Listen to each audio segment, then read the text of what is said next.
Hey everybody, this is Dr. Julie Quinn here, and I'm going to go over summarizing and evaluating web content. It's important in classes where you have significant, writing requirements at the college level that you learn how to summarize. You're going to have to summarize in chemistry classes where you're talking about, you're writing up lab reports about what chemicals are reacting with other chemicals. Or you have to summarize events in a particular historical sequence if you're in a history class, or describing what you see if you're in a criminal justice class, if you're talking about a particular court case, for example.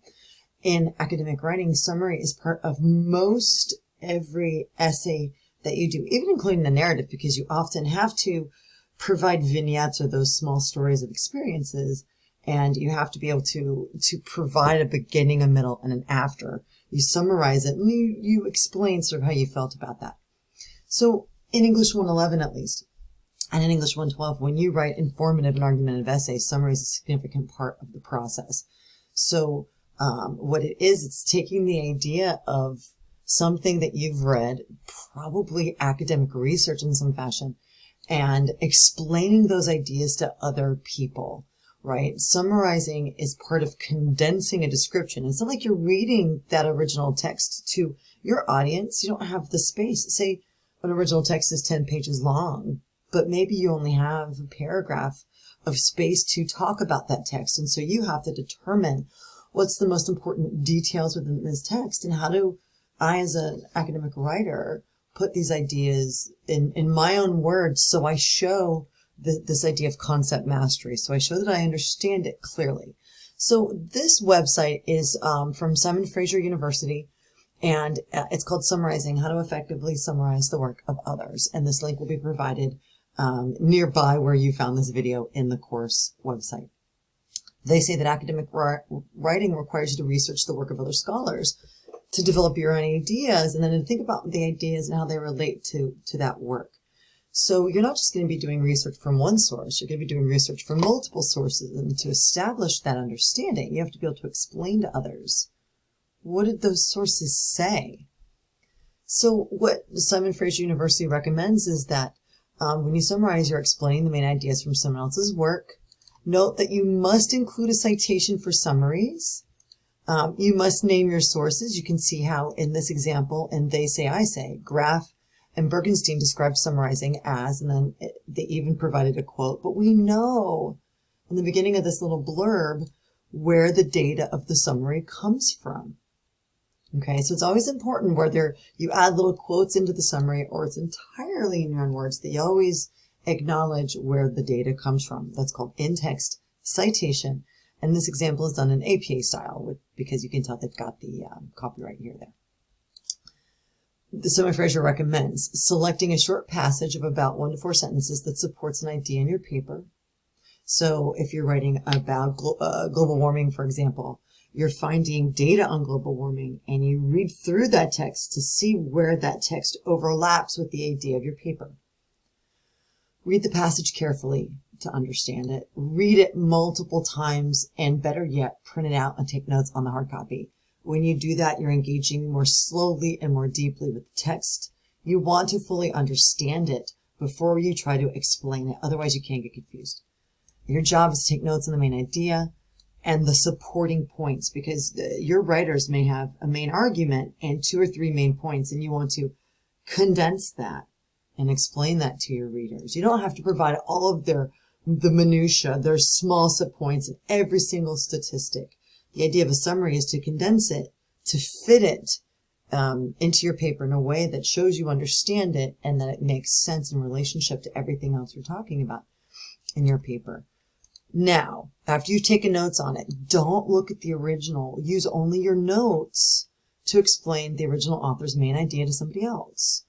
Then explain how those ideas support or conflict with your own argument. That's something, by the way, we'll do in essay 3 in English 111. And that's something, if this is an English 112 class, you'll do in every single essay in my class, because you're going to have thesis-driven argumentative essays for all 3. But if this is a 111 class, you're explaining how the data, at least in essay 2, relates to the other information that you have to provide. Because remember, you've got 4 sources that you're talking about here. Then reread the original source and compare the two and make sure that you haven't misconstrued, misinterpreted any information, and that what you write reflects, not in words, but an idea what the original author said. Add that source. You can add it at the beginning, Smith says that, or you can add it at the end after you've borrowed some of that information. At the end of a sentence, you could say Gomez, right? Depending on, your author's name and the prominence with which you want to place your author's name somewhere around the borrowing. Okay, so you can see also some examples here on the Simon Fraser website. So this is a good resource to refer back to.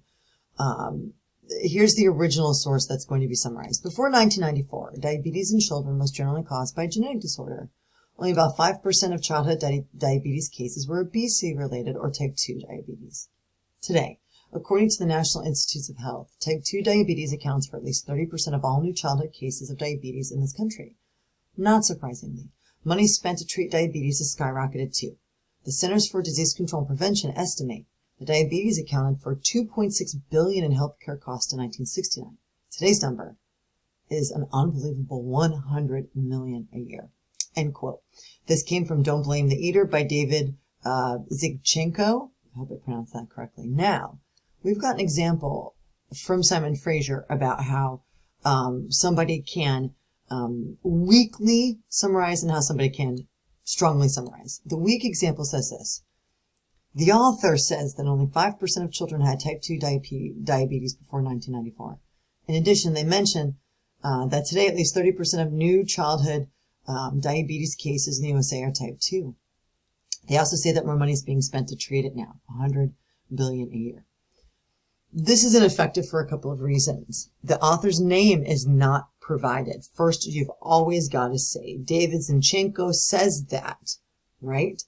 But we've got some specific data here, and some of it is just barely slightly reworded, right? It's a list of data, but it's not about sort of the overarching understanding of diabetes and its changes. So let's look at the effective example.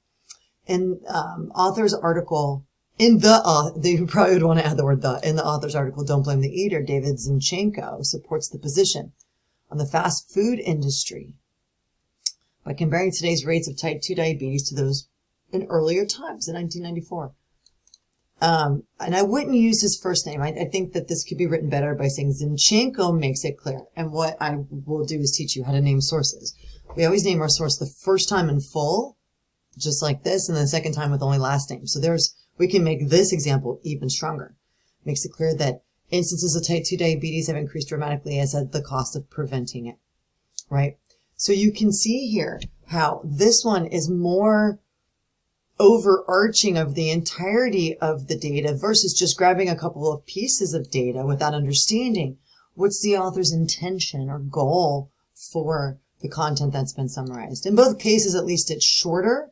This one, the rephrasing is not clear enough, the author's not named, and it doesn't talk about sort of the overall goal of what Zygchenko is doing. So remember, summaries don't just report source information, but they indicate concisely, clearly how ideas connect and why they matter. That's why the effective one's a little bit better. You'll notice, Simon Fraser says, the second example mentions the name of the article, which is an important way of signaling to your reader that you're borrowing ideas, even if they're entirely in your own words. This is something we're going to practice.